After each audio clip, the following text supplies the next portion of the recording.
கோவிந்தாபுரம் காமராஜர் தெருவில் வீட்டின் முன்பு நிறுத்தப்பட்டிருந்த இருசக்கர வாகனத்தை திருடிச் சென்ற மர்ம நபர்கள் சிசிடிவி காட்சியை வைத்து போலீசார் விசாரணை.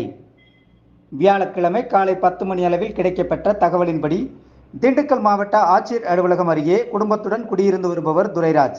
இவரது மகன் ருத்ரமூர்த்தி ஐடி நிறுவனத்தில் பணியாற்றி வருகிறார். இவர் கிழக்கு கோவிந்தாபுரம் காமராஜர் தெருவில் உள்ள தனது சித்தி வீட்டிற்கு தனது புதிய இருசக்கர வாகனமான எப்செட் வாகனத்தில் சென்றுள்ளார். புதன்கிழமை இரவு தனது சித்தி வீட்டின் வெளியே தனது இருசக்கர வாகனத்தை நிறுத்திவிட்டு அங்கேயே தங்கியுள்ளார். காலை எழுந்து தனது வாகனத்தை பார்த்தபொழுது இருசக்கர வாகனம் காணாமல் போனது தெரிய வந்தது. இதை அடுத்து வீட்டில் பொருத்தப்பட்டிருந்த சிசிடிவி காட்சியை கொண்டு ஆய்வு செய்தபோது நள்ளிரவில் 2 மர்ம நபர்கள் இருசக்கர வாகனத்தை திருடிச் சென்றது தெரிய வந்தது. இதை அடுத்து திண்டுக்கல் மேற்கு காவல் நிலையத்தில் புகார் அளித்தார்.